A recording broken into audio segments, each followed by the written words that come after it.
आज का लेक्चर और अगले जो 3 लेक्चर्स होंगे, आज का लेक्चर और अगले जो 3 लेक्चर्स होंगे, इनमें आपके कोड ऑफ एथिक्स की केस स्टडी डिस्कस हो रही होंगी। जिस स्टूडेंट ने ये 4 लेक्चर्स, तकरीबन 4 लेक्चर अटेंटिवली समझ लिए, याद भी करने को नहीं कह रहा, क्योंकि केस स्टडी का आपको असूल है। केस स्टडी का फायदा क्या होता है, आपको रटा नहीं लगाना पड़ता, लेकिन नुकसान क्या होता है भला केस स्टडी का, कि प्रेजेंटेशन अहम होती है। जब तक आपने रिटन फॉर्म में केस स्टडीज अटेम्प्ट नहीं की होगी सफिशिएंट, आप एग्जाम की केस स्टडी को सॉल्व नहीं कर सकेंगे। समझ लग जाएगी आपको मसला क्या है, इसका हल क्या है, ये भी समझ लग जाएगा, लेकिन प्रेजेंट नहीं कर पाएंगे, लिखना नहीं आएगा जब तक कि आपने सफिशिएंट प्रैक्टिस नहीं की होगी। ये केस स्टडी का माइनस पॉइंट है। और प्लस पॉइंट क्या है, रटा लगाने की जरूरत, कंसेप्ट आपके क्लियर है, केस स्टडी सॉल्व कर सकते हैं। और हमारे पेपर में आपको पता है रटे वाले क्वेश्चन भी आते हैं, केस स्टडीज भी आते हैं, तो आपको रटा भी लगाना पड़ेगा और रिटन प्रैक्टिस भी करनी पड़ेगी, खास तौर पे केस स्टडीज की, खास तौर पे केस स्टडीज की जी। और जिस स्टूडेंट ने रिटन फॉर्म में प्रैक्टिस नहीं की, केस स्टडी की भी, और रिप्रोडक्शन के क्वेश्चन भी कम से कम हर लर्निंग ऑब्जेक्टिव में एक आपने रिटन प्रैक्टिस करना है। जिसने ये रिटन प्रैक्टिस नहीं ना की, तो रिजल्ट के बाद आके मुझसे ये ना पूछे सर पेपर तो मेरा बहुत अच्छा हुआ था, लेकिन बताइए फेल क्यों हुआ, मेरे से वो स्टूडेंट ना पूछने आए, वो स्टूडेंट ना पूछने आए। शाबाश, एंड पे करते हैं इसको डिस्ट्रीब्यूट। तो स्टडी करते हैं हम कंसेप्चुअल। अच्छा, एक है सरकारी अप्रोच, कंसेप्चुअल, एक है सरकारी अप्रोच जो आई कैप की बुक में मौजूद है, और जो हमने भी अपनी बुक में, आपको पता है हमने आई कैप क्या आपको अप्रोच बताई ना ऑडिट करने की अप्रोच। एक होती है risk based approach, risk based approach बताई ना, कि ज्यादा हर एरिया में पहले रिस्क असेस करते हैं, जिसमें रिस्क ज्यादा है प्रोसीजर ज्यादा, रिस्क कम प्रोसीजर कम। एक रिस्क बेस्ड अप्रोच होती है, ये किताबों में लिखी। एक और अप्रोच भी है जो किताबों में नहीं लिखी हुई लेकिन प्रैक्टिस में सबसे ज्यादा फॉलो होती है, वो है मक्खी पे मक्खी मारना। मक्खी पे मक्खी मारना यानी जो पिछले साल प्रोसीजर परफॉर्म हुए हैं, पिछले साल की फाइल देख के एज इट इज आंखें बंद करके वही प्रोसीजर इस साल भी परफॉर्म कर देना। प्रैक्टिस में सबसे ज्यादा ये अप्रोच फॉलो होती है, इसे क्या कहते हैं, मक्खी पे। ये अप्रोच समझाई ना पहले एक दफा एक लेक्चर में। हाँ चलें, कोई नहीं बस ठीक है, मक्खी पे समझ तो गए आप। तो हमने भी जब आई कैप की बुक को सामने रखते हैं ना, आई कैप की बुक को, और जब बुक अपनी फाइनल कर रहे होते हैं, तो हमारी भी अप्रोच ये होती है कि हाँ कुछ जगहों पे, हर जगह पे नहीं, कुछ जगहों पे मक्खी, जहां पे हमें समझ ना आए, मुश्किल करके उसने लिखा हो, लेकिन क्वेश्चन वो सोल्यूशन में वो वैसे ही पूछ रहा है, तो फिर जो कि हमारा पहला मकसद होता है ऑडिट पास करना, ऑडिट सीखना नहीं, तो इसलिए फिर हम क्या करते हैं, मक्खी में मक्खी। तो ये कंसेप्चुअल बेतहाशा मक्खी आपके इर्द गिर्द। हाँ बस, हाँ एक दफा ये कर, क्या कह रहा है, गंदगी से किस हो गया। अच्छा चले मैं छोड़ दे भाई। तो बताया था एक अप्रोच है सरकारी, ये जो लर्निंग ऑब्जेक्टिव है ना, ये आपको जो लिखा हुआ मिलेगा ना सरकारी अप्रोच के मुताबिक, यानी आपने इसका रटा लगाना है वो आपसे। लेकिन मैं आपको जो लेक्चर के दौरान में डिस्कशन करूंगा ना, वो काम की बातें जो कि उसने बुक में नहीं लिखी लेकिन समझने के लिए जरूरी है, उनके बगैर आपको समझ नहीं आएगी। ठीक है, अगर केस स्टडी के लिए आपने फॉलो करना है लेक्चर में जो डिस्कशन होगी उसको, और रिप्रोडक्शन का क्वेश्चन आए तो जो बुक में लिखा हुआ है उसको फॉलो करना है, समझ रहे हैं। ठीक है, रिप्रोडक्शन का क्वेश्चन आए तो आपने सरकारी अल्फाज में बताना है उसको, सेल्फ इंटरेस्ट थ्रेट क्या है, फेमिलियरिटी थ्रेट क्या है, वगैरह वगैरह। केस स्टडी होगी तो ये जो अभी हम डिस्कशन अगले 4 लेक्चर्स में हम डिस्कस करेंगे, इसको फॉलो, इसको समझना अच्छे तरीके से, एक एक लफ्ज को समझना है आपने। क्लियर। कंसेप्चुअल अप्रोच का मतलब क्या है, वो जो कहते हैं ना कंसेप्चुअल फ्रेमवर्क अप्रोच, ये क्या है कोड ऑफ एथिक्स की। कोड ऑफ एथिक्स को अगर आप एनालिसिस करें ना, ये 3 हिस्सों में डिवाइडेड है, पूरे का पूरा कोड ऑफ एथिक्स 3 हिस्सों में डिवाइडेड है। एक है फंडामेंटल एथिकल प्रिंसिपल्स, फिर है थ्रेट, फिर है सेफगार्ड। कंसेप्चुअल अप्रोच क्या है, कंसेप्चुअल अप्रोच ये है कि जो भी सिचुएशन आपको प्रैक्टिस में, बहुत सी ऐसी सिचुएशन फेस करना पड़ सकती हैं जिनमें कोई ना कोई एथिकल इशू इन्वॉल्व होगा, कोई ना कोई एथिकल मसला इन्वॉल्व होगा, आपने इनको हैंडल कैसे करना है, यह है कंसेप्चुअल अप्रोच। कंसेप्चुअल अप्रोच का मतलब क्या है कि प्रैक्टिस में हमें बहुत सी ऐसी सिचुएशंस को फेस करना पड़ेगा जिनमें कोई एथिकल इशू इन्वॉल्व होगा, हमने उन सिचुएशंस को एड्रेस कैसे करना है, यह है कंसेप्चुअल अप्रोच। वो कहता है सबसे पहले आपने देखना है इस सिचुएशन में 3 स्टेप्स हैं इसके, कंसेप्चुअल अप्रोच में 3 स्टेप्स हैं। पहला स्टेप, सबसे पहले देखो इसमें कौन सा प्रिंसिपल वायलेट हो रहा है या कौन सा थ्रेट इन्वॉल्व है। सबसे पहले क्या देखना है, कौन सा प्रिंसिपल कभी कभार आएगा प्रिंसिपल, ठीक है, ज्यादातर क्या होगा कि कोई ना कोई threat. Step number 1 conceptual approach क्या है कि कोड ऑफ एथिक्स का कोई भी मसला हल करने के लिए 3 स्टेप्स फॉलो करने हैं। पहला स्टेप क्या है? Identify threat. पहला स्टेप क्या है? इसमें थ्रेट कौन सा इन्वॉल्व है? थ्रेट कितने हैं? 5 हैं। कौन से अभी डिस्कस करेंगे। पहला आइडेंटिफाई थ्रेट, दूसरा इवेल्युएट थ्रेट। इवेल्युएट थ्रेट का मतलब क्या है? ये देखना थ्रेट इमटेरियल है कि मटेरियल है, सिग्निफिकेंट है कि इनसिग्निफिकेंट है। इनसिग्निफिकेंट है तो चलता है काम, हालांकि मसला फिर भी होगा था, लेकिन थोड़ा बहुत होगा। आपको पता है मिस स्टेटमेंट हो लेकिन इमटेरियल होती है मिस, उसको इग्नोर कर देते हैं छोटी मोटी। उसी तरह समटाइम्स कुछ थ्रेट होंगे लेकिन वो इनसिग्निफिकेंट होंगे, उनको हमने छोड़ देना, सिग्निफिकेंट को आगे लेके चलना है। तो दूसरे स्टेप में पहले में हमने थ्रेट्स को आइडेंटिफाई किया, दूसरे में क्या किया? सिग्निफिकेंस को इवैल्यूएट किया। तीसरे में क्या करना है? सेफगार्ड या कोर्स ऑफ एक्शन अप्लाई करना है। सेफगार्ड या कोर्स ऑफ एक्शन, ठीक है, यानी क्या प्रोसीजर परफॉर्म करेंगे इस थ्रेट को एड्रेस करने के लिए, इस थ्रेट को एड्रेस करने के लिए। ठीक, जैसे कोई पेशेंट डॉक्टर के पास जाए, स्टेप नंबर 1 में डॉक्टर क्या करे? देखेगा इसको बीमारी क्या क्या है, फिर देखेगा कौन सी ज्यादा किस स्टेज पे है, फिर जिस स्टेज पे होगी उस लिहाज से सेफगार्ड दवाई देगा। अगर कोई थ्रेट सिग्निफिकेंट है उसके लिए कोर्स ऑफ एक्शन भी सिग्निफिकेंट होगा, और अगर थ्रेट इन छोटा है कोर्स ऑफ एक्शन भी छोटा। तो मुझे बताइए थ्रेट को आइडेंटिफाई करने के बाद फौरन सेफगार्ड पे चले जाना चाहिए कि इवैल्यूएट करना चाहिए उस थ्रेट को?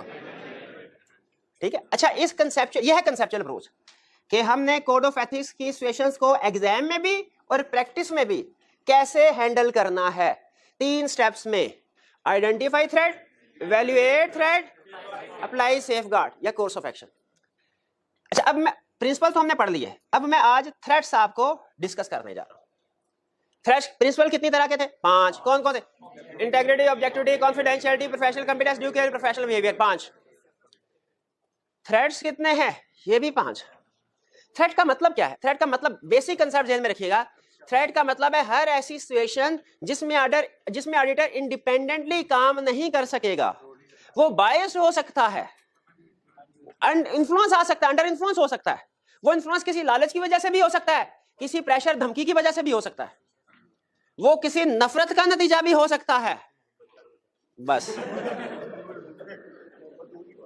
तो थ्रेट्स कितनी तरह के? 5 तरह के। प्रिंसिपल भी 5, थ्रेट्स भी 5, और मुझे याद है एलिमेंट्स ऑफ एश्योरेंस एंगेजमेंट भी 5। कौन से the elements of assurance engagement? 5 जल्दी से बताएं, जल्दी से बता। 3 party relationship, subject matter, suitable criteria, evidence और रिटन एश्योरेंस रिपोर्ट। 5, शाबाश, ठीक है, 5 समझ याद आ गया। अच्छा, सेल्फ थ्रेट्स 5 कौन कौन से हैं? पहला, अच्छा मैं एक्सप्लेन करूंगा, आपने ये बताना है कि क्या वाकई इसकी वजह से ऑडिटर्स पॉसिबल है कि सही काम ना करे। पहला threat self interest threat. Self interest threat क्या है? जब कोई टीम मेंबर, फौरन रुक के सोचे, टीम मेंबर क्यों लिखा, ऑडिटर क्यों नहीं लिखा? कोड ऑफ एथिक्स है, सारी टीम पे अप्लाई हो। जब कोई टीम मेंबर इन्फ्लुएंस होगा, अच्छा कंसेप्ट इसमें नहीं है कि टीम मेंबर इन्फ्लुएंस होगा, कंसेप्ट इसमें किस वजह से? Because of financial interest. जब मामला पैसे का होगा, जब मामला, अगर ऑडिटर अंडर इन्फ्लुएंस आ जाए, इंडिपेंडेंट ना रहे, किस वजह से? पैसे की वजह से। शायद उसके पास शेयर्स हैं क्लाइंट के, तो वो उसकी ख्वाहिश क्या होगी? प्रॉफिट ज्यादा से ज्यादा। थ्रेट है कि नहीं है? और कौन सा थ्रेट है? कंसर्ट भी किया, सेल्फ पहचान के सेल्फ इंटरेस्ट है। आगे फेमिलियरिटी थ्रेट।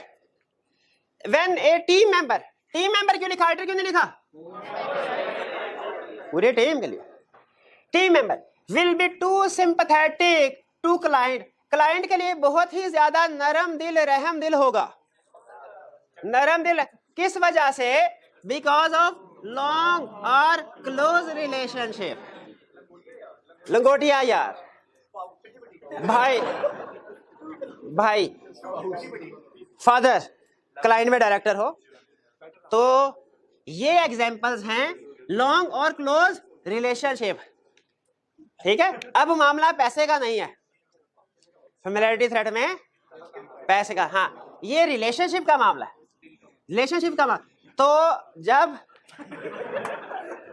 दिल का मामला, इसलिए क्या है, सूफी कुकिंग ऑयल। हाँ, team member will be too. Examples क्या है इसकी? एग्जांपल्स क्या है कि टीम मेंबर कब बहुत ज्यादा नरम दिल होगा क्लाइंट के लिए? खुद सोचें, जजमेंट अप्लाई करें। कहा था जजमेंट अप्लाई करनी है। और जब उसका टीम मेंबर का भाई काम कर रहा हो, शाबाश।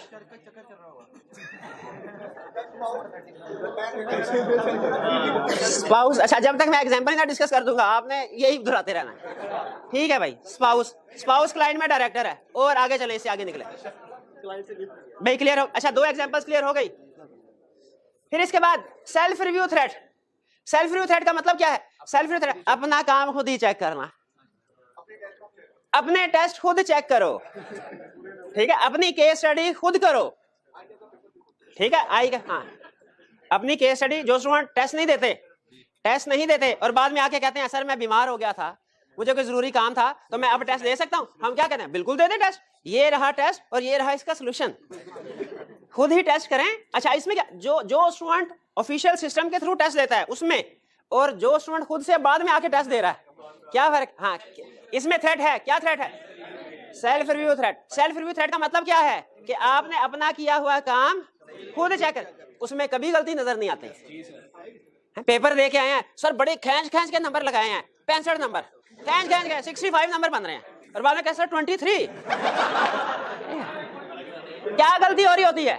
Self review threat. अपनी गलती यहाँ तो नजर नहीं आती, यहाँ नजर आ भी जाए इंसान किसी को बताता नहीं है। लेकिन तो मुझे बताए, सेल्फ रिव्यू थ्रेट कंसेप्ट समझ आ गया? तो मुझे बताइए, प्रैक्टिस में ऑडिटर की जिंदगी में कब सेल्फ रिव्यू थ्रेट राइज होता है? जब वो क्लाइंट की फाइनेंशियल स्टेटमेंट या इसका कोई भी एक हिस्सा खुद ही बनाए और फिर खुद ही उसको वेरीफाई कर। शाबाश, बेहतरीन एग्जांपल सेल्फ रिव्यू थ्रेट की, शाबाश, ठीक है? ये आ गई सेल्फ रिव्यू थ्रेट की। तो कितने थ्रेट हो गए अभी तक हमारे? कौन कौन सा? Self interest threat, familiarity threat, self review threat, intimidation threat. जब क्लाइंट हमें धमकी दे, दबाव डाले, प्रेशराइज करने की कोशिश करे कि अगर आपने जो अकाउंटिंग ट्रीटमेंट मैं बता रहा हूं उसके मुताबिक उसको ओके ना किया, अगर क्वालिफाइड ओपिनियन दिया, तो मैं प्रपोजल तो हमने देना है ना रिकमेंडेशन डायरेक्टर की, तो हम नेक्स्ट टर्म के लिए किसी और को प्रपोज कर देंगे, आपको रिमूव कर देंगे। Intimidation threat. आपके खिलाफ लीगल केस फाइल करेंगे कि आपने 3213 रुपए की मिस स्टेटमेंट आइडेंटिफाई नहीं की। हम कहेंगे खैर हम तो छूट जाएंगे, कहेंगे नहीं बात इतनी से नहीं, हमें भी पता छूट जाएंगे, लेकिन तब तक हम वो अखबारों में खबर चलवाएंगे, टीवी पे प्रोग्राम करवाएंगे, आपकी रेपुटेशन इफेक्ट हो जाएगी। क्योंकि आपको पता है जब किसी के खिलाफ केस लगता है ना, केस चलता है, केस फाइल, उसकी खबर आती है। जब कोई बेगुनाह साबित हो जाता है उसकी खबर नहीं आती। तो इंटिमिडेशन थ्रेट का मतलब क्लाइंट हमें प्रेशराइज कर रहा है, धमकी दे रहा है, दबाव डालने की कोशिश कर रहा है अपनी मर्जी का ओपिनियन लेने के लिए। यह है intimidation threat. Advocacy threat. Advocate किसको कहते हैं? वकील को। एडवोकेसी थ्रेट का मतलब क्या है? जब हम एज ऑडिटर ना बल्कि क्लाइंट के एडवोकेट, वकील बन जाए, थर्ड पार्टी के सामने जाके क्लाइंट की तारीफें करें। Advocacy threat. क्लाइंट ने कहा, अब एग्जांपल आपको दे रहा हूं, क्लाइंट ने कहा हमारा एक टैक्स का केस फंसा हुआ है एफबीआर में, हम चाहते हैं आप वो केस लड़े। अच्छा, एज ऑडिटर हमारा पॉइंट ऑफ व्यू ये है कि इनको पेनल्टी पे करना पड़ेगी, इनका कसूर है, और फाइनेंशियल स्टेटमेंट में हम चाह रहे हैं प्रोविजन रिकॉर्ड करवाएं इसकी। लेकिन जब क्लाइंट ने हमें कहा कि आप साथ ही साथ हमारा एफबीआर में टैक्स का केस भी लड़े, तो मुझे बताइए फाइनेंशियल स्टेटमेंट में जब हम ऑडिटर बनेंगे तो प्रोविजन रिकॉर्ड करवा रहे हैं, और जब वो ट्रिब्यूनल के पास जाके अपील फाइल कर रहे होंगे उसमें क्या कह रहे होंगे कि क्लाइंट जो है ये बिल्कुल सही कह रहा है, कोई पेनल्टी नहीं बनती। कंफ्लिक्ट आ गया। ये जब हम थर्ड पार्टी के सामने जाके क्लाइंट की पोजीशन को प्रमोट कर रहे हैं, अपना independent point of view compromise कर रहे हैं, इसको क्या कहते हैं? Advocacy threat. तो कितने थ्रेट हो गए? Self interest threat, familiarity threat, self review threat, intimidation threat, advocacy threat. 5 threat. अच्छा, आप जरा अगर कंसेप्ट आपको क्लियर है, 2 सवाल पूछने लगा आपसे। हमारे दुनिया में कितने 7 अरब लोग होंगे। इनके साथ जो हमारा रिलेशनशिप है वो 3 तरह से क्लासिफाई किया जा सकता है। एक, 7 अरब से तकरीबन 7 अरब लोगों के साथ हमारा क्या ताल्लुक है? न्यूट्रल। 20-25 निकाल के जो हमारे रिश्तेदार, 20-25 निकाल। ज्यादातर लोग, दुनिया के ज्यादातर पॉपुलेशन के साथ हमारा रिलेशनशिप क्या है? और कुछ लोगों के साथ हमारा नेगेटिव है। चलिए, भाई की स्पाउस, मुझे कहा इसने, मैंने नहीं कहा। उसने बता दिया।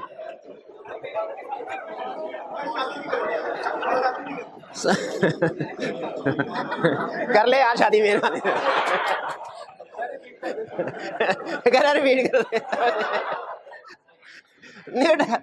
अच्छा, कुछ लोगों के साथ होता है प्लस पॉजिटिव, कुछ के साथ होता है नेगेटिव। मुझे बताइए एज ऑडिटर हमारा क्लाइंट के साथ रिलेशनशिप क्या होना चाहिए?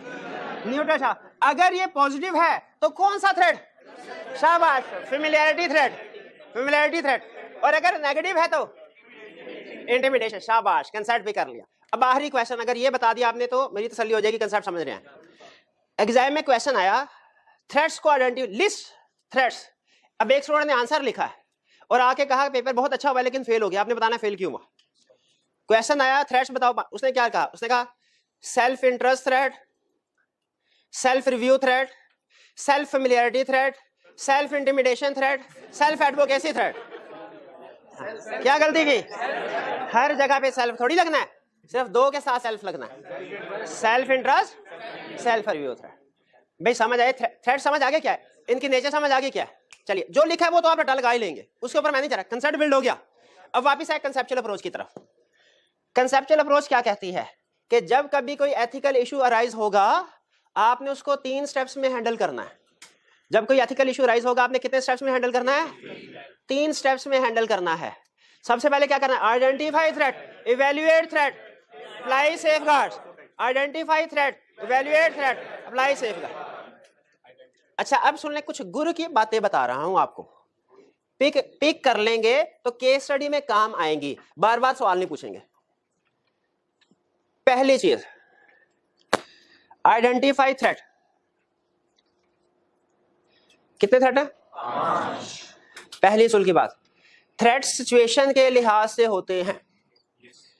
किसी सिचुएशन में एक थ्रेट होगा, किसी में 2 होंगे, किसी में 3। जिसमें एक है एक ही लिखना है, जिसमें 2 है दोनों लिखने हैं, जिसमें 3 है तीनों लिखने हैं। कितने थ्रेड्स? जितने टोटल 5 है। कुछ केस स्टडी में एक थ्रेट है, कुछ में 2, कुछ में 3। जितने थ्रेट है उस सिचुएशन के लिहाज, कुछ सिचुएशन में एक थ्रेट है, कुछ में 2, कुछ में 3। जितने थ्रेट्स हैं सारे लिखने हैं, लेकिन सारे नहीं लिखने। नहीं समझे? हाँ हाँ। एक स्टूडेंट कहने लगा एग्जाम में, आपने बताना क्यों फेल हुआ?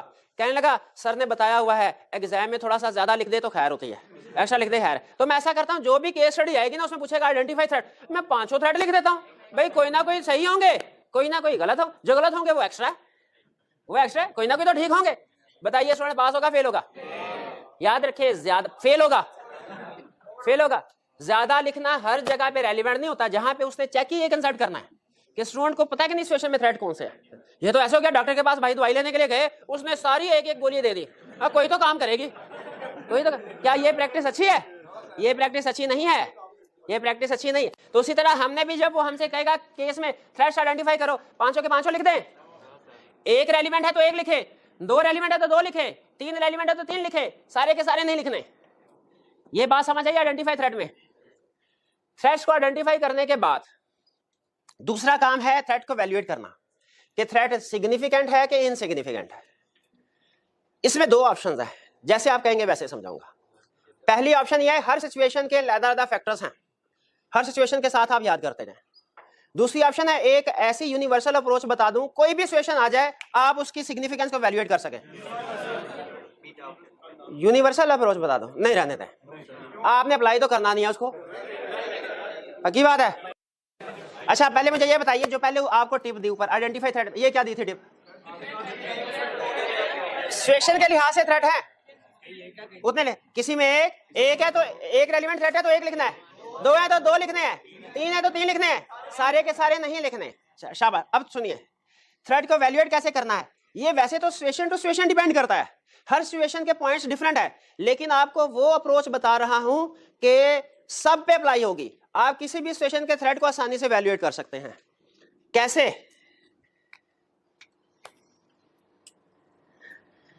एच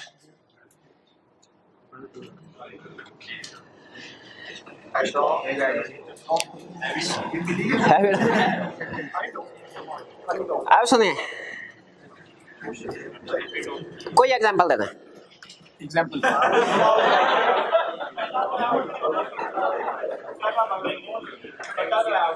सिग्निफिकेंस डिपेंड करते, अगर कोई क्लोज रिलेटिव क्लाइंट पे, कोई भी रिलेटिव रिलेशनशिप हो क्लाइंट पे, उससे थ्रेट राइज होगा। एग्री करते हैं? अच्छा सुनिए, चलिए आपकी case Aahista Aahista case study की तरफ लेके चलते हैं। स्पाउस, अच्छा spouse of partner is director, spouse of partner is director. हाँ, इससे तो आइडिया डिस्क्वालीफाई हो जाता है, लेकिन लॉ में होता है। हम तो कोड ऑफ एथिक्स कर रहे हैं, रिक्वायरमेंट देख लिया, रिक्वायरमेंट कोड ऑफ एथिक्स। अच्छा बताइए कौन सा threat, identify the threat, familiarity threat, बेहतरीन, शाबाश। इसका मतलब समझ, इंटिमिडेशन भी है, कर लिया इंटिमिडेशन, इंटिमिडेशन, फेमिलियरिटी थ्रेट। अब आगे कह रहा है ये आइडेंटिफाई थ्रेट कर लिया भाई ने, फेमिलियरिटी थ्रेट है सर, इवैल्यूएट कर। इवैल्यूएशन डिपेंड करती है इन फैक्टर्स के ऊपर। पहले चीज, अब दो, इस तरफ हमारा पार्टनर है, उस तरफ स्पाउस, क्लाइंट में स्पाउस है। पहला factor, position of individual in our firm. जितनी ज्यादा पोजीशन होगी थ्रेट उतना ज्यादा सिग्निफिकेंट होगा, जितनी लोअर पोजीशन होगी। अब इसका मतलब है अगर एंगेजमेंट पार्टनर इन्वॉल्व है थ्रेट सिग्निफिकेंट है, और अगर टीम मेंबर जूनियर इन्वॉल्व है थ्रेट इज। पहला फैक्टर ये समझ आ गया। दूसरा factor, position of individual at client. जो क्लाइंट में उसमें क्या पोजीशन है, अगर वो डायरेक्टर है सिग्निफिकेंस हाई, और अगर वो एम्प्लॉय है सिग्निफिकेंस कम। तीसरा, नेचर ऑफ रिलेशनशिप दोनों में क्या है। अगर दूर के दोस्त हैं सिग्निफिकेंस कम, स्पाउस है तो सिग्निफिकेंस ज्यादा। अच्छा ध्यान में रखिएगा, एग्जाम में आपने सिर्फ वो फैक्टर्स लिखने होते हैं जिन पे सिग्निफिकेंस डिपेंड करेगी, कंक्लूजन नहीं देना होता कि थ्रेट हाईली सिग्निफिकेंट है कि लो। आपने सिर्फ ये बताना है इस सिचुएशन में significance of threat will depend on following. क्या, किस पे? पहला factor, position of individual in our firm. दूसरा factor, position of individual client. तीसरा factor, closeness of relationship, closeness of relationship. अच्छा कुछ में पर्सनल रिलेशनशिप नहीं होता, फाइनेंस का रिलेशनशिप होता है, सेल्फ इंटरेस्ट। शाबाश। अगर यही कहता कि स्पाउस के पास क्लाइंट के शेयर्स हैं, दो थ्रेट, शाबाश, कौन कौन से?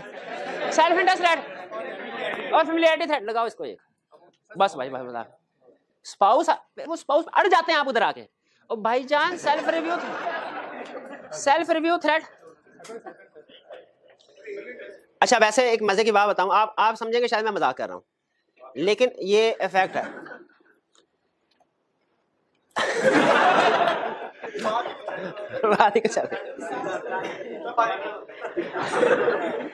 आपकी जो एग्जाम की परफॉर्मेंस है ये कितने फैक्टर्स पे डिपेंड करती है।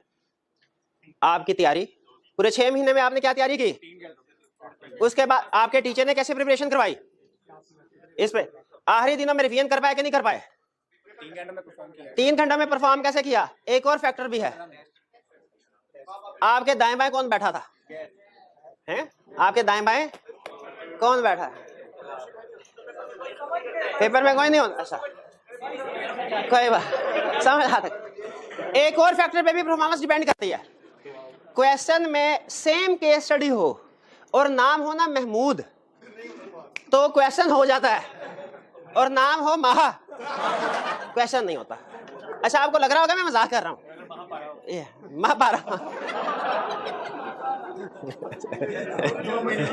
फिर पेपर गए हो, फिर तो पेपर है तो ऑडिट गए हो। इधर उधर बात ले जाते हैं आप, महापारा में नहीं था वैल्यूएशन के। अच्छा हाँ, और भाईजान वो स्पाउस के पास शेयर्स हैं, स्पाउस क्लाइंट पे काम नहीं कर रही। फेमिलियरिटी थ्रेट तब अराइज होता जब स्पाउस क्लाइंट पे किसी पोजीशन में काम कर रही होती। स्पाउस के पास शेयर्स हैं और लेकिन स्पाउस बैठी तो घर में है। स्पाउस के पास, मैंने यही कहा था ना, स्पाउस के पास क्लाइंट के शेयर्स हैं, यही केस स्टडी थी ना। इसमें सिर्फ एक थ्रेट राइज होता है, सेल्फ इंटरेस्ट। फेमिलियरिटी थ्रेट नहीं राइज होता। अगर फर्ज कीजिए अगर स्पाउस क्लाइंट में एम्प्लॉय भी है, उसके पास शेयर्स भी हैं, तो फिर सेल्फ इंटरेस्ट भी राइज होता, फेमिलियरिटी भी राइज होता। ये केस स्टडी में अगर उसने कहा ना ब्रदर के पास शेयर्स हैं और आपने कहा सेल्फ इंटरेस्ट एंड फेमिलियरिटी, मैं छोड़ूंगा नहीं आपको। हाँ, लेकिन अगर उसने लिख दिया ब्रदर क्लाइंट में जनरल मैनेजर है, तो फिर हाँ क्या लिखेंगे, सेल्फ इंटरेस्ट में फेमिलियरिटी। भाई बात समझ आ रही है? ठीक है, ये तीन फैक्टर समझ। अच्छा, इस सिचुएशन में स्पाउस के पास शेयर्स हैं, थ्रेट सिग्निफिकेंस इवैल्यूएट करें, बताइए। Position of team member in firm, शाबाश, रेलिवेंट फैक्टर। और position of relative at client, लगाओ इसको, एक लगा इसको, मार इसको गोली।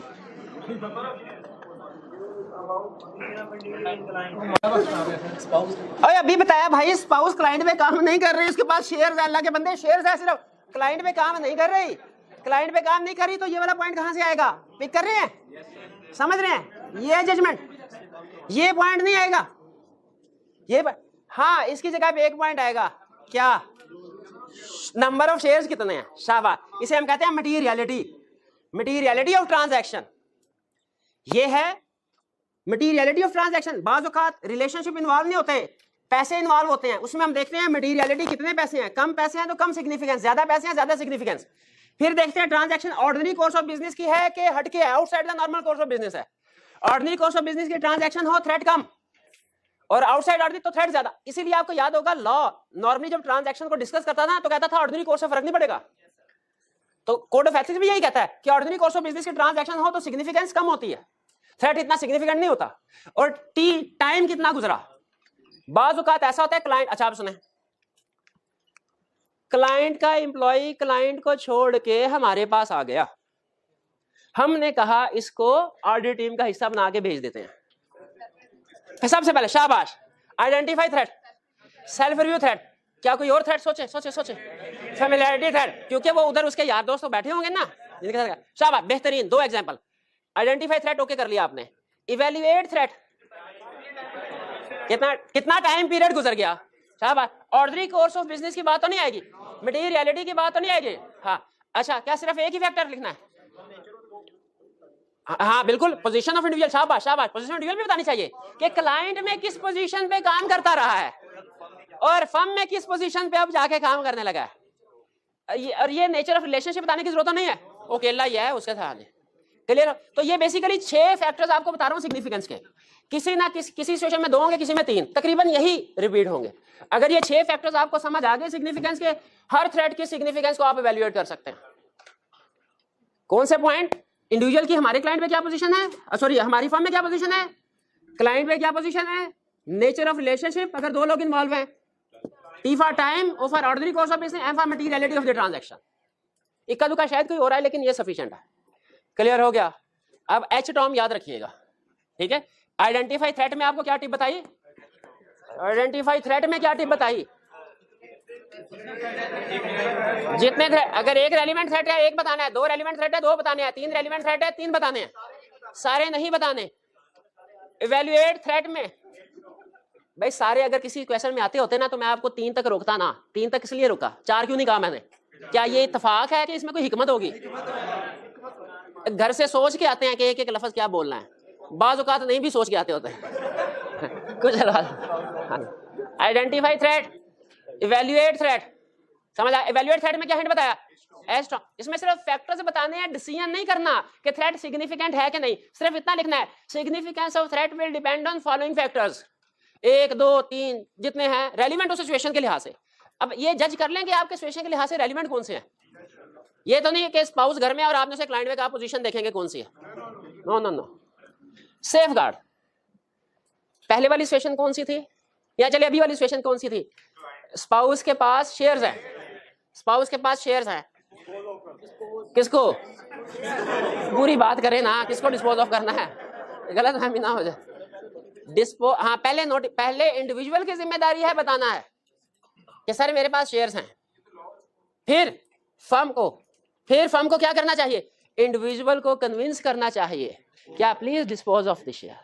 अगर वो डिस्पोज कर दे अच्छी बात, अगर डिस्पोज ना करे उसको रिमूव कर दे। अच्छा चाहे डिस्पोज हो जाए चाहे रिमूव, दोनों में से एक ही चीज होगी, लेकिन एग्जाम में दोनों ऑप्शंस लिखनी है हमने, क्योंकि हमें नहीं पता एग्जाम वाला बंदा किस में मानेगा। प्रैक्टिकली तो दोनों में से एक होगी ना, या तो शेयर डिस्पोज करते हैं तो उसको रिमूव करने की जरूरत नहीं, अगर शेयर डिस्पोज नहीं तो फिर रिमूव करो। फिर उसके बाद उसके काम का क्या करें, appoint appropriate reviewer, appoint independent reviewer, बोले अपॉइंट इंडिपेंडेंट रिव्यूअर या अपॉइंट एप्रोप्रिएट रिव्यूअर, जो मर्जी लिख दे, एक ही बात कि उस टीम मेंबर का रिव्यू करे, ठीक है। लेकिन याद रखें ये क्वालिटी कंट्रोल रिव्यू नहीं है, क्वालिटी कंट्रोल रिव्यू तो पूरा होगा ना। हाँ सेफ का क्लियर हो गया ये। अच्छा इसके बाद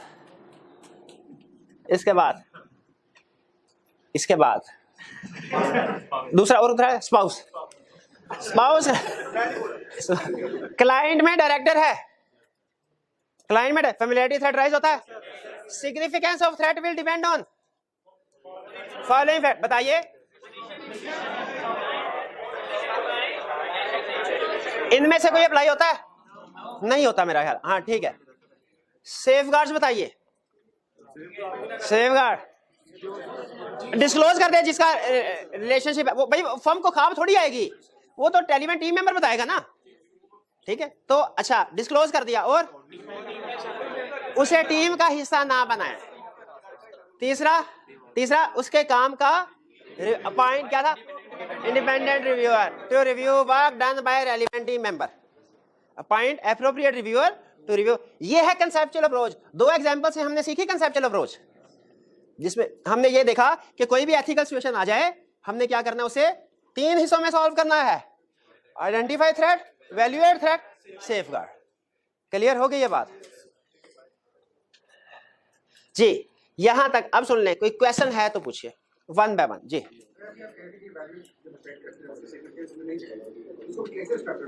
वैल्यूएट थ्रेट, हाँ मैंने ये लिखा कि कहा कि जब वैल्यूएट थ्रेट वाला पॉइंट लिख रहे होंगे ना, इसमें आपने फैक्टर्स बता देने हैं, कंक्लूजन खुद से नहीं देना कि threat is highly significant in this situation, ये नहीं लिखना, बल्कि वो फैक्टर्स बताने हैं जिनके ऊपर थ्रेट डिपेंड कर रहा होता है। अगर एग्जाम में आपने ये लिख दिया स्पाउस के पास शेयर्स है क्लाइंट के, आपने लिखा threat is highly significant, number नहीं देगा। आपको क्या लिखना पड़ना है, हाँ significance of threat depend on following factors, फिर 1 2 3 जितने भी रेलिवेंट फैक्टर्स है वो लिखने हैं। क्लियर जी?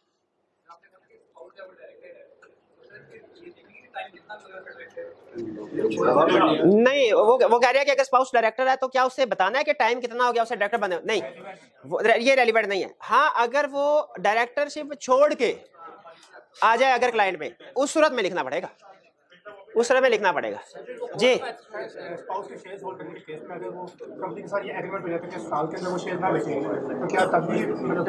अगर किसी वजह स्पाउस है ना या कोई भी रिलेशनशिप है, अगर वो इनकार कर दे कि मैंने शेयर नहीं बेचने, अब मेरा भाई हर फैसला मेरे से पूछकर थोड़ी करता है, अगर उसके उस क्लाइंट में शेयर है जिसका मैं ऑडिट करने के लिए जा रहा हूं तो मैं उसे कह सकता हूं कि शेयर बेच दो, अगर बेच दे तो अच्छी बात है, फिर मैं टीम का हिस्सा बनूं। अगर किसी भी वजह से वो शेयर नहीं बेचता तो फर्म को क्या करना चाहिए, उनका हिस्सा नहीं बना। अच्छा आप यहां ध्यान में रखिएगा एक बात, मुझे एक और बात याद आ गई, एक होती है इंडिपेंडेंस ऑफ अपीयरेंस, एक है इंडिपेंडेंस ऑफ माइंड, जिसे हम कहते हैं सम टाइम एक्चुअल इंडिपेंडेंस और परसीव्ड इंडिपेंडेंस भी। ये क्या, ये मैं एग्जांपल बता रहा हूं। मेरे भाई के पास शेयर्स हैं, सारी दुनिया जब देखेगी कि ये ऑडिट कर रहा है और इसके भाई के पास शेयर्स हैं, क्या वो क्या समझेंगे कि मैं इंडिपेंडेंट हूं कि नहीं? इसका मतलब है जो लोगों की परसेप्शन होगी वो ये कि मैं इंडिपेंडेंट नहीं हूं। एग्रीड? ये है परसीव्ड इंडिपेंडेंस, ठीक। एक है एक्चुअल इंडिपेंडेंस कि मैं माइंड में जब डिसीजन मेकिंग जजमेंट अप्लाई कर रहा हूं, क्या ये पॉसिबल है कि मेरे भाई के पास शेयर्स तो हों लेकिन मैं क्लाइंट को कोई फेवर ना दूं, अपने भाई का कोई भला ना सोचूं और जिस तरह जजमेंट अप्लाई होनी चाहिए उसी तरह करूं? ये पॉसिबल है कि नहीं? इसका मतलब है मेरे में एक्चुअल इंडिपेंडेंस है, परसीव्ड इंडिपेंडेंस नहीं है। इंडिपेंडेंस ऑफ माइंड है, ठीक है, इंडिपेंडेंस इन अपीयरेंस नहीं है, इंडिपेंडेंस ऑफ फैक्ट नहीं है। फैक्ट्स ये बता रहे हैं, फैक्ट्स क्या बता रहे हैं कि मैं इंडिपेंडेंट नहीं हूं जबकि एक्चुअली मैं इंडिपेंडेंट हूं। बताइए, एक एक्चुअल इंडिपेंडेंस, एक परसीव्ड इंडिपेंडेंस, इसे ये भी कहते हैं, इसे independence of mind, independence of fact भी कहते हैं। बताइए कौन सी इंडिपेंडेंस मैंने मीट करनी है, इंडिपेंडेंस ऑफ माइंड या independence in appearance? Code of ethics कहता है दोनों, कहता है दुनिया का कोई पैरामीटर, कोई मशीन ऐसी नहीं है जो आपकी इंडिपेंडेंस ऑफ माइंड को चेक कर सके, इसीलिए हम इंडिपेंडेंस ऑफ माइंड को चेक नहीं करेंगे, हम इंडिपेंडेंस इन अपीयरेंस देखेंगे। अगर आपकी अपेरेंटली इंडिपेंडेंस है, हम एज्यूम करेंगे इंडिपेंडेंस ऑफ माइंड भी है, ठीक है। इसलिए याद रखिए हमने दोनों को कंप्लाई करना है। और असल में जो भी होती है ये बज़ाहिर, तो मे भी स्टूडेंट क्वेश्चन पूछने लगा, सर हो सकता है कि ऑडिटर फेवर ना दे उसको, भाई के पास शेयर्स हैं, फिर भी भाई हो सकता है लड़ा रहता हो, उससे लड़ाई झगड़ा हुआ हो, तो एक्सटर्नल वर्ल्ड को इस चीज से गर्ज नहीं है, उसे तो नहीं पता ना। इसीलिए चाहे हम कोई बेनिफिट ना भी दे रहे हैं उसको, उसकी फेवर में डिसीजन मेकिंग ना भी कर, लेकिन फिर भी दुनिया को दिखाने के लिए, ताकि हमारी इंडिपेंडेंस इन अपीयरेंस भी रहे, लोगों का ट्रस्ट हम पे बरकरार रहे, इस तरह की सिचुएशन में हम इन्वॉल्व नहीं होंगे। क्लाइंट ने गिफ्ट दिया, क्लाइंट ने कहा सर ये गिफ्ट रख ले, कोई फेवर ना दीजिएगा हमें, जो आपके रूल्स कहते हैं उसके मुताबिक ही काम कीजिएगा। क्या फिर भी गिफ्ट एक्सेप्ट कर सकते हैं? नहीं कर सकते फिर भी, चाहे एक्चुअल इंडिपेंडेंस है लेकिन परसीव्ड इंडिपेंडेंस नहीं है। ला ये कहता है आपको इंडिपेंडेंट होना भी चाहिए और नजर भी आना चाहिए। इंडिपेंडेंट होना भी चाहिए, नजर भी आना चाहिए। ठीक जी। हाँ, पार्टनर के भाई के पास शेयर है, पार्टनर को नहीं पता, ये सिचुएशन कोड ऑफ एथिक्स में डिस्कस हुई है, लेकिन हमारे सिलेबस में नहीं है। इसमें यही है कि कोई मसला नहीं है, लेकिन जब पता चला उसके बाद ठीक है। आपने वो इस तरह की मिलती जुलती एक इसी कंसर्ट आपने शायद कंपनी लॉ में पढ़ा होगा कि अगर किसी डायरेक्टर की अपॉइंटमेंट में डिफेक्ट हो तो जब तक वो डिफेक्ट किसी को पता नहीं चला तब तक काम करता रहे, लेकिन जब पता चल गया उस दिन से डिस्क्वालीफाई हो गया। तो अगर तो ऑडिट पूरा निकल गया तो कोई मसला नहीं है, लेकिन अगर ऑडिट के दौरान में पता चल गया उसी वक्त वो उसको साइड पे कर देंगे और उसके काम का एहतियातन रिव्यू करवा लेंगे। जी सिर्फ पर्सनली जो पर्सन इन्वॉल्व होगा, टीम मेंबर या जो ऑडिट कर रहा है, हम उसका देख रहे होते हैं इन सारे चर्च में, या उसके जो फ्रेंड्स हैं या फैमिली मेंबर्स हैं उनका? इनका क्वेश्चन ये है कि सर आप यहाँ पे बोल रहे हैं टीम मेंबर, ये हमें समझ आ रही है कि जो बंदा भी ऑडिट टीम का हिस्सा बन के गया है, ठीक है, वो पार्टनर भी हो सकता है, मैनेजर भी और ट्रेनी स्टूडेंट्स भी हो सकते हैं, लेकिन इसके साथ आप रिलेटिव्स को भी कवर कर रहे हैं, तो क्या रिलेटिव्स को भी कवर किया जा सकता है सिचुएशन में? इसका जवाब है यस। जहां कहीं टीम मेंबर लिखा हुआ है ना, आप इसके साथ अगर लिखना चाहें तो रिलेटिव भी लिख सकते हैं, क्योंकि समटाइम असल में ना जो कोड ऑफ एथिक्स है, ये मुझे ना लॉ की निस्बत कोड ऑफ एथिक्स ज्यादा पसंद है, ये ज्यादा प्रैक्टिकल है।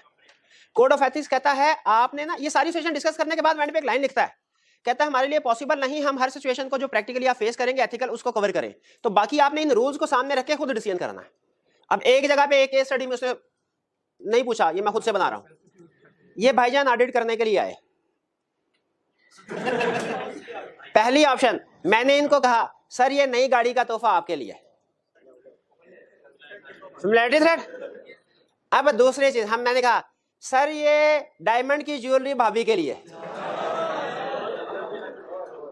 बताइए थ्रेड राइज होता है कि नहीं? लेकिन यहां पे तो टीम मेंबर लिखा हुआ है।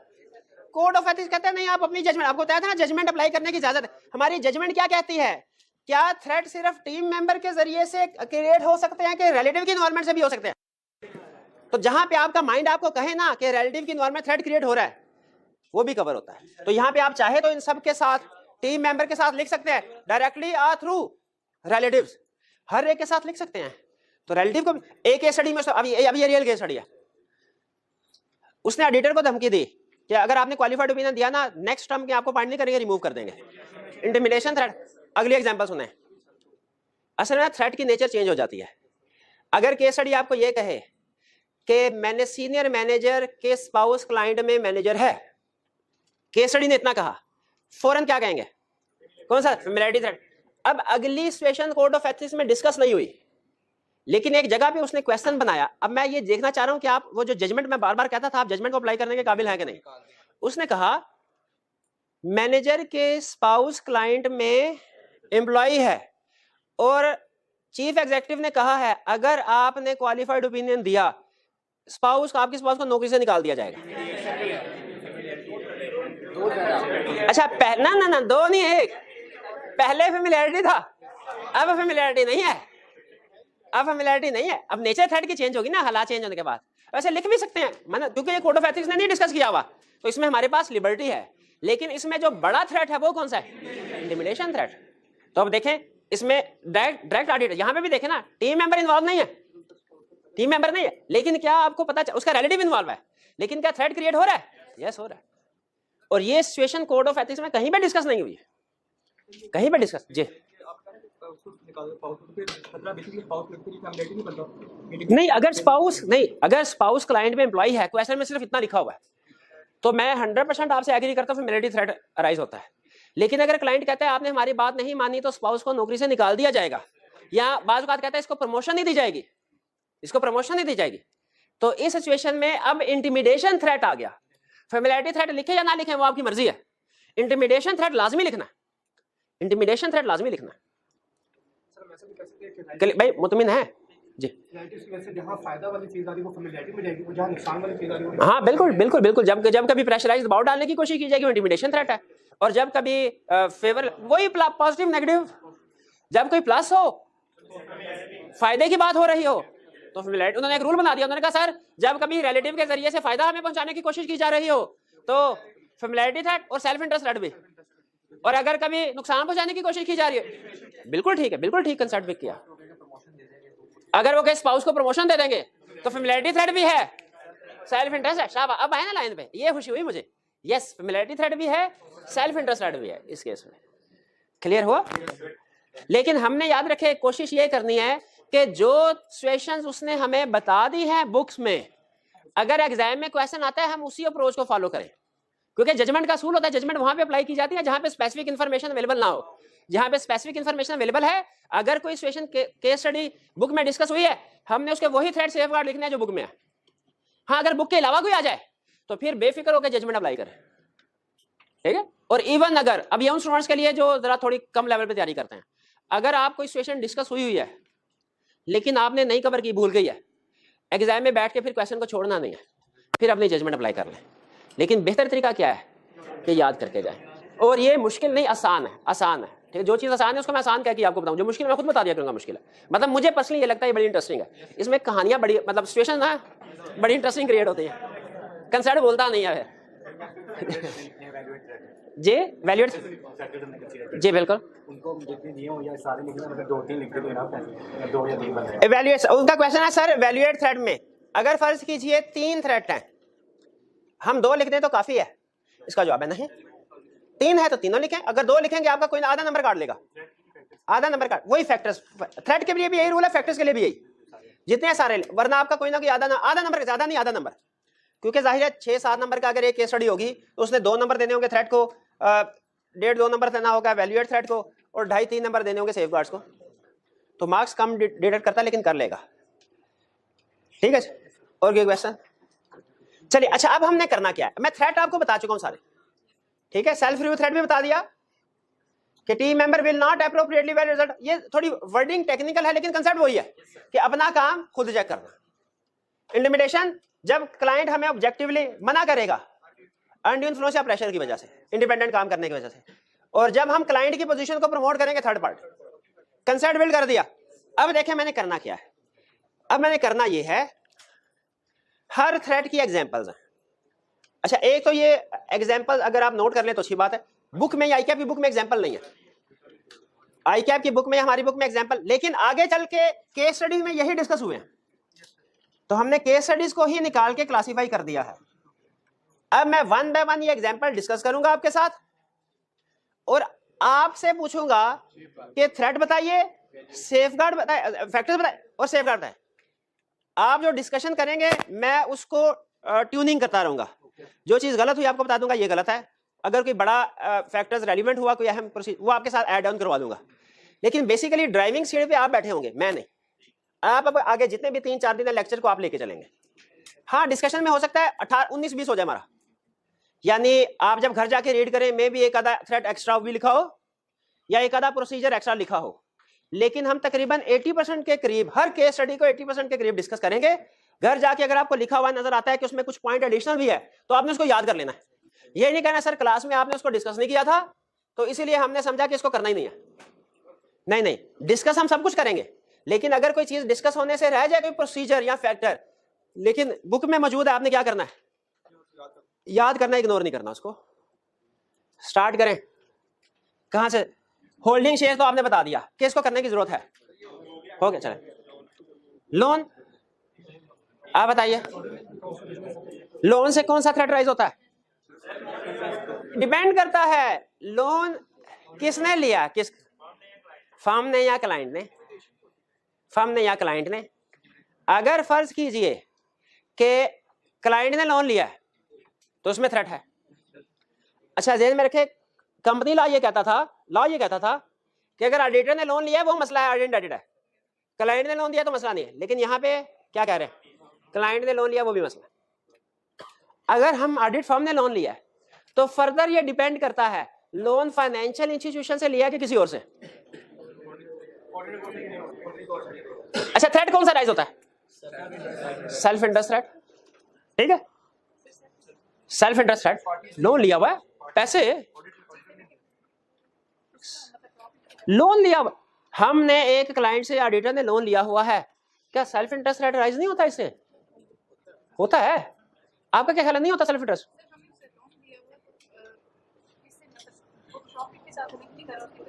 प्रॉफिट के साथ लिंक कर रहा है।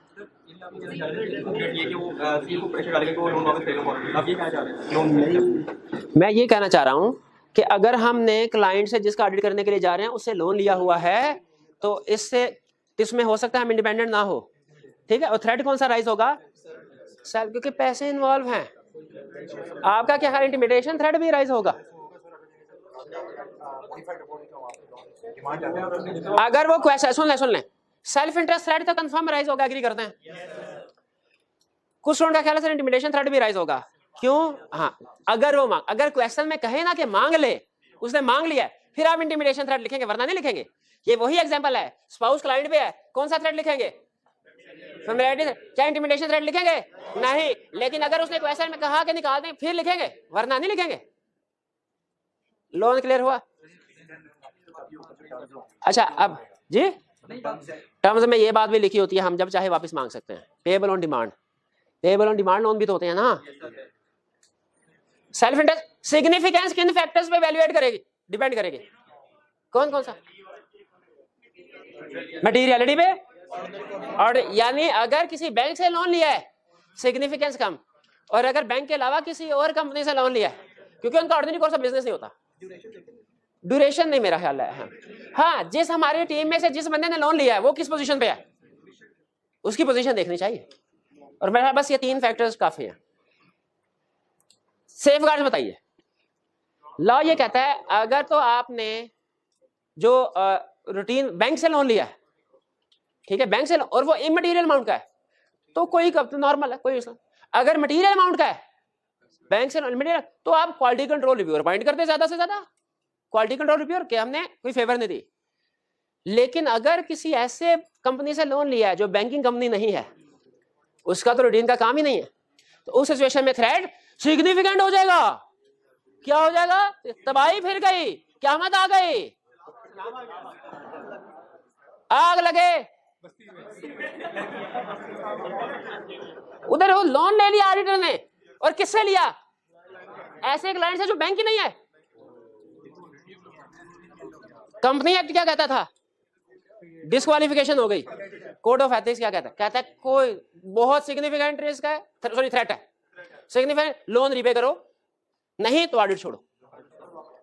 इसका मतलब है फाइनेंशियल इंस्टीट्यूशन से लोन लेने को कोड ऑफ एथिक्स बर्दाश्त कर लेता है। अगर किसी नॉन बैंकिंग से लोन लिया नहीं बर्दाश्त करता। ये कौन सा लेक्चर चल रहा है?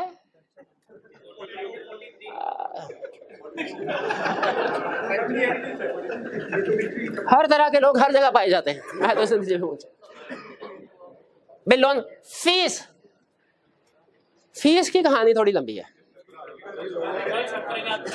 क्योंकि फीस क्यों, टाइम क्यों, अभी है टाइम, 4 मिनट है, 1 मिनट नहीं है। उधर देख भाई,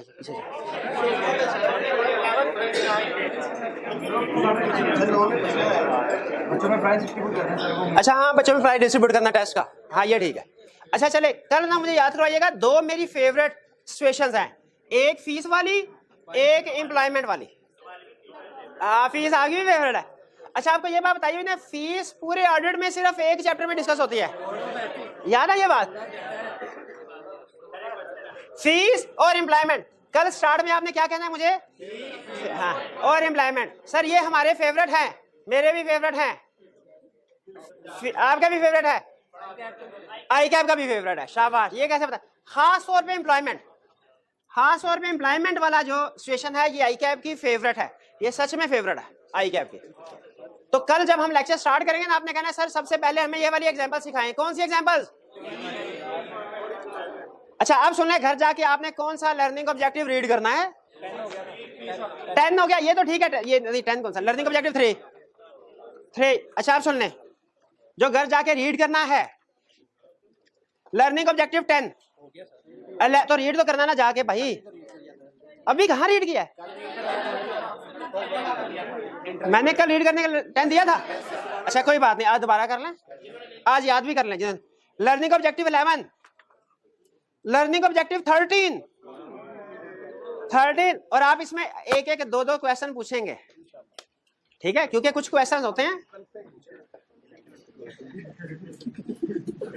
हमारी फर्म होती है, फर्म में रूल स्टैंडर्ड ये कहते हैं, ऑडिट के स्टार्ट में ना एक मीटिंग होती है जिसमें टीम मेंबर्स एक दूसरे के साथ इंफॉर्मेशन अपना एक्सपीरियंस शेयर करते हैं। यार ये जो जिस क्लाइंट कार्ड करने के लिए जा रहे हैं ना, ये बैंक है, बैंक में नॉर्मली जो है ना ये रेंट पे डिपॉजिट्स में गड़बड़ होती है, उन्होंने ओवरस्टेट किए होते हैं, या इनकी इंटरेस्ट कैलकुलेशन में मसला होता है, इनका सॉफ्टवेयर देखना जरा से। इस तरह शेयरिंग करते हैं, जो मसले मसाइल पता होते हैं। लेकिन हमारे जो टीम मेंबर मैनेजर वगैरह तो शेयर, कुछ मसले मसाइल ऐसे होते हैं जो एंगेजमेंट पार्टनर को पता होते हैं कि इस क्लाइंट में ये मसले हैं, क्योंकि उसकी टॉप लेवल पे हेलो हाई होती है, उसे बिजनेस का अंदाजा, वो टीम को नहीं बताता, छुपा क्यों बताता? कॉन्फिडेंशियलिटी नहीं, टीम के अंदर कोई कॉन्फिडेंशियलिटी नहीं है। विद इन द फर्म है, विद इन द टीम थोड़ी है। क्लाइंट पार्टनर हमसे रिव्यू करने के लिए आएगा, हमसे बताएंगे नहीं कि हमने क्या काम किया, कहेंगे कॉन्फिडेंशियलिटी।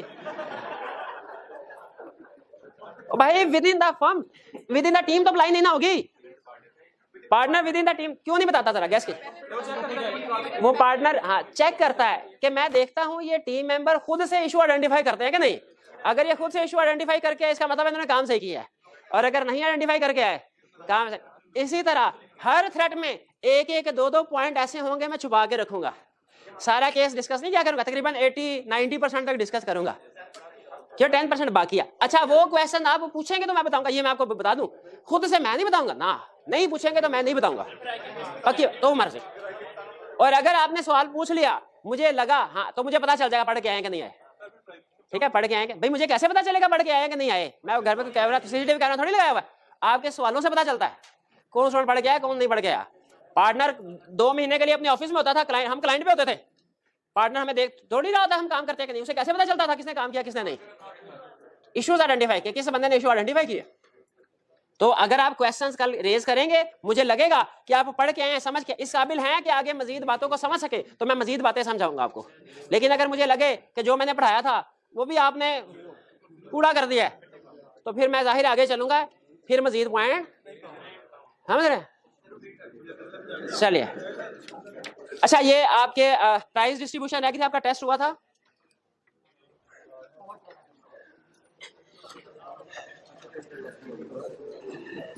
टॉप 5 पोजीशंस में डिस्ट्रीब्यूशन कर रहे हैं हम। 5th पोजीशन पे है ये। अच्छा ये असेसमेंट टेस्ट था, ये असेसमेंट टेस्ट तो बड़ा टेस्ट होता है ना, इसमें टॉप 10 पे कर देते हैं। 10th पोजीशन पे है 10011 एम असलान भाई 10वीं मैं सोच के क्यों बता रहे हैं, अब बाकी असलान है। भाई का कार्ड चेक करके भाई को 50 रुपीज दीजिए ट्रांसफर। 9th पोजीशन पे 20340 शाजिल फरहान, शाजिल शाबाश 9th पोजीशन शाबाश। 8th पोजीशन पे 17519 17519 ये फीमेल स्टूडेंट है कोई, 17519 नहीं गुड शाबाश। 15146 शाबाश। और 6 सॉरी हाँ ये 6 पोजीशन पे 15839 शाबाश। अब ये टॉप 5 पोजीशन, टॉप 5 पोजीशन को ज्यादा नाम मिलना चाहिए ना, के बराबर मिलना चाहिए। टॉप 14916 अली असवद शाबाश 5th पोजीशन। 4th पोजीशन में 17076 कासिम मंसूर शाबाश, पक्की बात है। 3rd पोजीशन 14783 रमजान अली भट्ट, भाई का कार्ड चेक कर। सेकंड पोजीशन पे 12139 अली अहमद शाबाश। और 1st पोजीशन पे है 14578 नुमान भाई, शाबाश नुमान भाई। चलिए, ये था हमारा आज का लेक्चर, यहाँ पे खत्म करते हैं। अल्लाह हाफिज। रीडिंग जरूर करके आनी है। अल्लाह हाफिज।